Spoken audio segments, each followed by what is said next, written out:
What up mga solid subscribers, no? Okay guys, may papanoorin po tayo, no? A very big shoutout po kay Miss O, no? So ito po, medyo nagano ko dito parang na-intriga po ako dito, no? This foreign reactor, YouTube reactor, no? To be exact, has learned a lesson in SB19's live performance, no? So ano po kaya ito, no? So I think baka makarelate tayo since tayo po ay YouTube reactor din po, no? Baka may tayo like mabigay ako sa inyo mga insights kung bakit yun yung nasabi niya, no? To be honest with you, hindi ko pa talaga napanood to guys, no? Okay. Tara, panoorin na po natin ito. Let's go. Learned a lesson in SB19's live. This foreign YouTube reactor has learned a lesson in SB19's live performances. Kaya ito. May mga nagtatanong and even shade why 18 are not singing along with SB19. Well, here's the answer na natutunan din ng isang foreign YouTube reactor. Bazinga! What?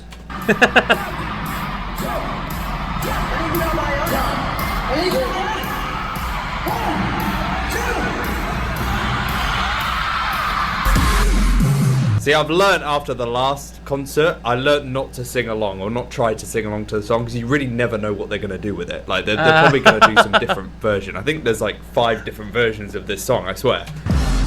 Guys, ganun kasi po talaga, no? To be honest with you, ganun po talaga, no?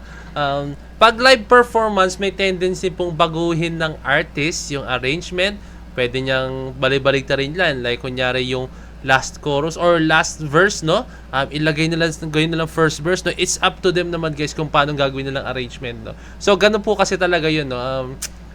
Ganyan po, meron mga artist na okay, sige, kung paano po yung arrangement nila, yung music, yung melody, lahat, no? Ganun pa rin po pag live performance. Pag live performance po talaga, no? Pero ang SB19 po kasi talaga, no?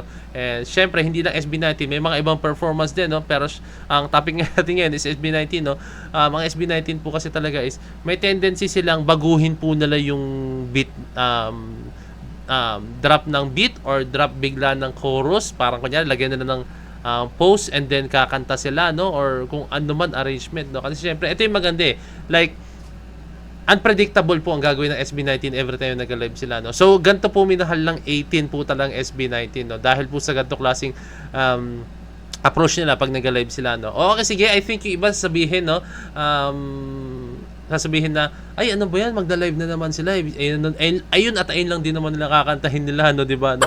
Meron mga ganun, guys, maniwala kayo sa akin. Meron pong mga ganyan, no? Dahil, alam nyo, marami na po talagang, ano ngayon, like, mga keyboard warrior po. Yeah, marami na rin po mga tao na talagang, alam mo yun, pilit na ibaba ang isang tao or grupo or kahit na kababayan po nila, no? Diba? Pero, ito yung gagawin ng SB19, no? Gagawa na ng panibagong twist, gagawa nila ng kakaiba para syempre bago mapakita sa tao, no? Kaya syempre nga naman, 'di ba?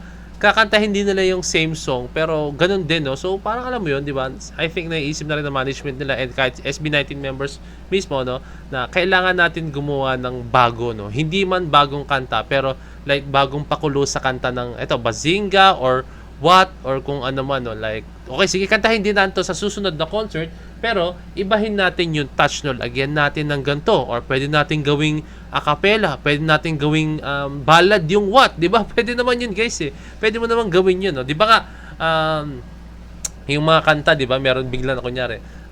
Yung mga kanta ngayon, ginagawa na rock version, diba? May mga ganong klaseng moment. No? Pwede naman yan. Tandaan nyo, kahit anong kanta, guys, pwede nyo po yan gawan ng kahit anong style ng or genre ng music, no, or paano po siya kantahin, no. Pwede mo siyang ibahin, no, 'di ba?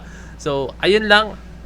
Basta maging ano kayo, maging prepared kayo palagi, no.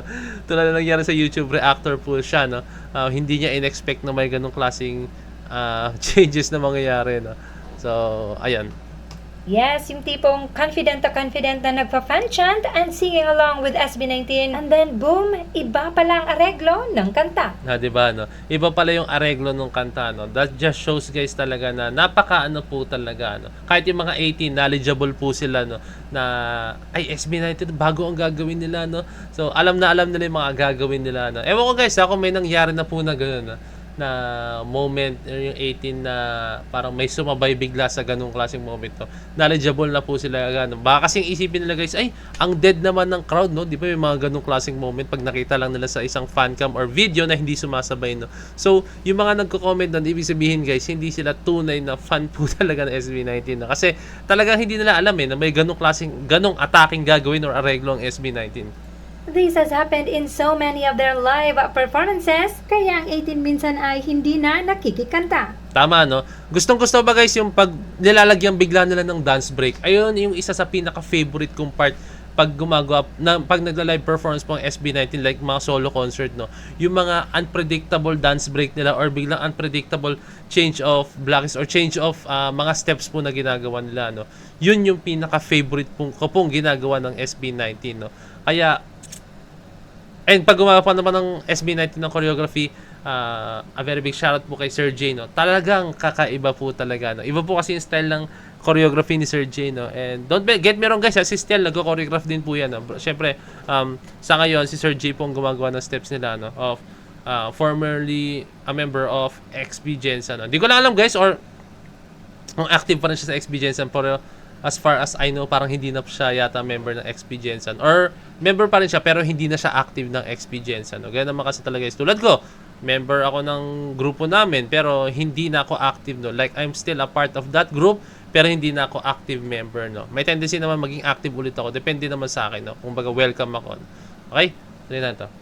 But this has made SB19's live performances exciting, never tedious and boring kahit pa ilang beses nang napakinggan ang kanta at napanood ang live performance nila. Aside sa mapapamangha ka sa live vocals nila, dance prowess and stage charisma, magugulat ka pa sa mga iba-ibang areglo ng mga kanta nila. Tama, no? Magulat ka sa mga iba-ibang areglo ng kanta po nila. No? So, okay. So, ayun guys, no? Kaya abangan nyo po itong mga darating na concerts ng SB19, itong comeback nila, no. I'm pretty sure guys, imposibleng hindi mag-solo concert po ulit ang SB19 ngayong taon, no. Hindi pwedeng hindi mag-solo concert yan, no.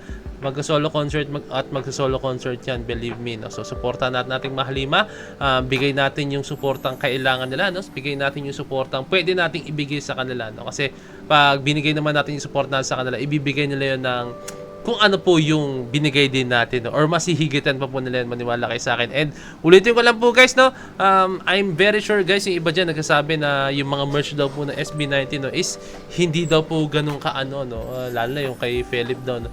Guys, don't get me wrong guys, quality naman po kasi talaga yun, no.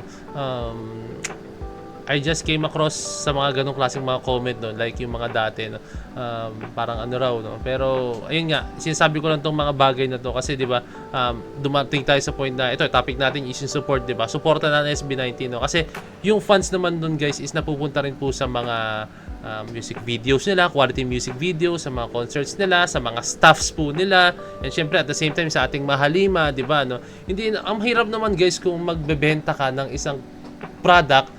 Like kunyari, ito yan, itong pink na Hydro Flask. Actually guys, sa girlfriend ko to, naiwanan ko dito. Kanina pala to nandito, no? Hindi ko napansin, no? Kaya kanya itong Hydro Flask. Ang original na presyo nito, like kunyari, yung materials niya, sabihin natin kunyari 1,000. Pero ang presyo nito guys, around 1,800 po ito guys. Hindi ko lang alam ngayon, no? Pero nabili namin to 1,800, no? 2 years ago pa yata to. Ayan, 1,800 siya guys. Tapos, pero ang presyo niya talaga is 1,000 no, yung product, no? Diba? Alam yun guys, libre lang. Like, binili mo yung materials lang, no? So, paano yung labor? Paano po yung tubo? Hindi ka nag-circulate ang business guys. Kailangan syempre, meron silang ano ron, no? Kasi, ganun po ang business, ganun po talaga, no? Hindi pwedeng no?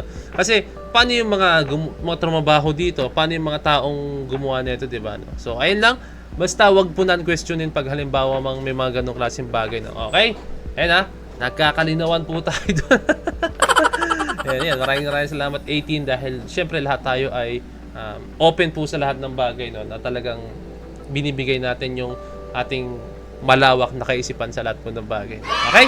So maraming salamat sa panonood. So this is Boy Deped signing out. Peace. Let's cheer.